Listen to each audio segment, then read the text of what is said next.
Ahoy there, I'm Captain Chris. I'm not a real captain, but in this video I'm going to show you all the different places you can eat on a Virgin Voyages cruise ship so that you'll know what to expect if you're planning a cruise anytime soon. This information is based on our cruise on this ship, the Resilient Lady, but the onboard food will be similar on many of Virgin's ships, including the Valiant Lady, the Brilliant Lady and the Scarlet Lady. And the best thing is that they're all included in your fare, but a word of warning, you probably shouldn't watch this video if you're hungry. There are over 20 different places to eat on these ships, 6 formal restaurants with waiter service and loads of other less formal places indoors and outdoors to grab a quick bite. We'll start on deck 7, and at the back of the ship is the dock, which is outside, and the dock house indoors. Here they serve cocktails and light bites in a casual Mediterranean style. The seating is lovely, the view of the ship's wake is mesmerising, and the whole place is very relaxing. Feel free to pause this video if you want a longer look at any of the menus I'll be showing. Next is one of my favourites, which is the pizza place. It's made to feel like a beach club.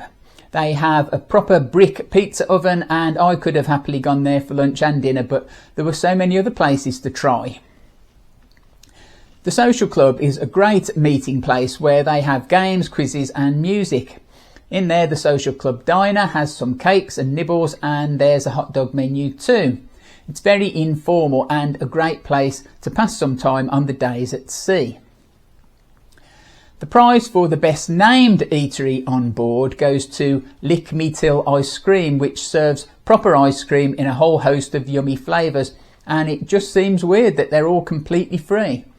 This place could be your downfall. Up to deck 15 now, where you'll find the galley. Virgin Voyages have done away with the usual cruise ship buffet with all the waste that creates, and instead of that, in the galley, food is prepared to order.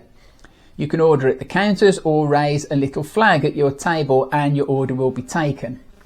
There's absolutely loads of choice up there too. The sweet side has all your sweets and treats, and they're all absolutely irresistible if you've got a weakness for sugary desserts, especially their little blue Resilient Lady dessert, which is delicious. They're all quite small though, so surely they can't be too many calories. Better take a second one. There are also more burgers at the burger bar, including classic burgers and a vegan option and fries on the side. These look fantastic, and I just hope there are enough days for you to get to all of these places. At Diner and Dash, the evening menu changes daily, and they do an all-day breakfast, and if you like the full English breakfast, they do that here too.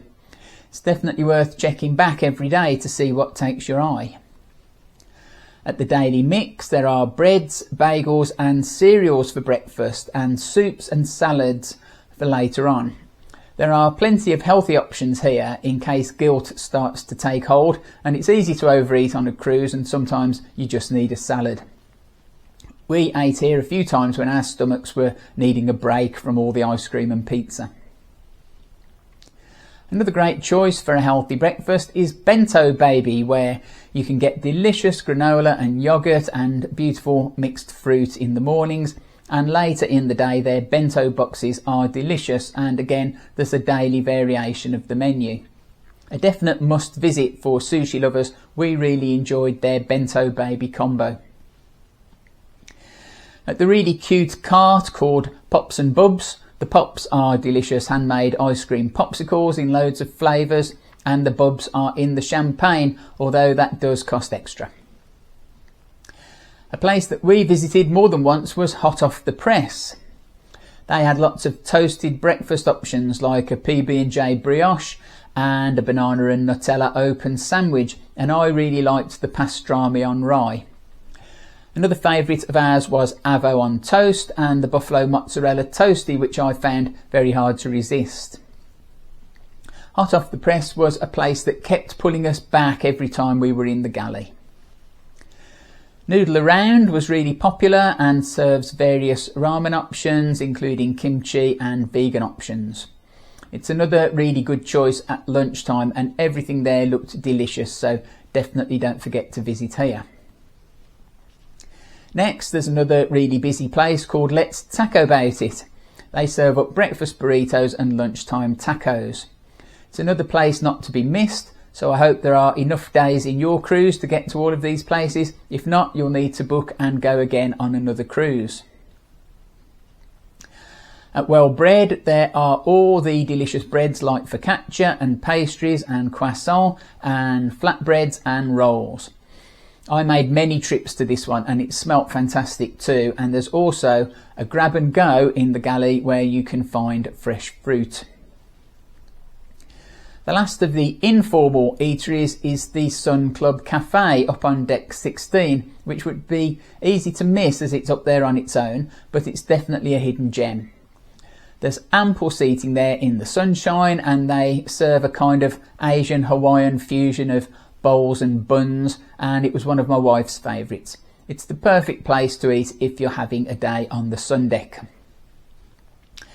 So those are the informal places, but there are 6 formal restaurants with waiter service to tell you about next. Just before that, a quick reminder to hit the subscribe button and allow notifications. That way you'll know when I post another video, and it lets me know that you've liked this one, and that means a lot to me, so please subscribe. Thank you. The 6 formal restaurants were the ones we chose for our evening meals, and we had breakfast in a few of them too. First up is the Wake, which is on deck 6, although strangely the entrance is on deck 7, and you have a staircase to descend to make your grand entrance. Here their specialities are steak and seafood, and we thought it was all fabulous. I had filet mignon and my wife had salmon, and they were both excellent. There's also a gorgeous dessert called the Wake, and the breakfast menu was great here too.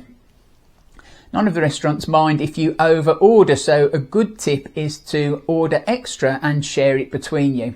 For breakfast we ordered steak and eggs Benedict with avocado and French toast, and then we just shared it out. So definitely try that if you feel you want to try more than one thing. All in all, the Wake was fantastic. One of the most unusual places that you'll ever eat on a cruise ship is the Test Kitchen on deck 6, which is on Virgin's 4 lady ships. It's made to feel like a science lab, and it serves a multi-course tasting menu designed to challenge your taste buds with different flavours and textures. There are wine and cocktail pairings to go with the food, and although each course is quite small, they're generous with extra helpings if you ask.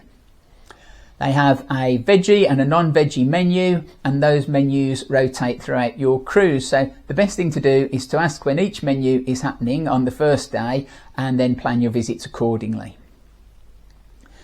The Test Kitchen is one of those places that you either love or hate, but if you're up for trying something different, this is the place for you. On deck 5, you'll find a restaurant called Razzle Dazzle. It's described as being veggie forward, but there are options here for meat eaters too, which I can vouch for because I had a lovely burger in here, and my wife had beets pierogi followed by rum apple cake.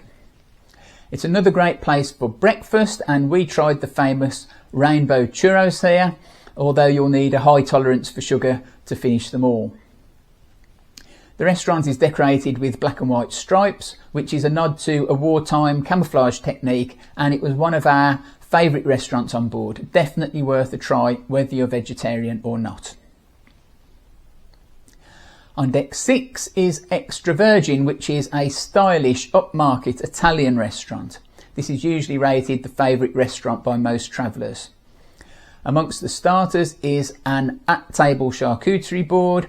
All the pasta is of course freshly prepared. The sea bass is highly recommended for its subtle flavours, and the New York strip and chili butter that I had here was my favourite meal of the week.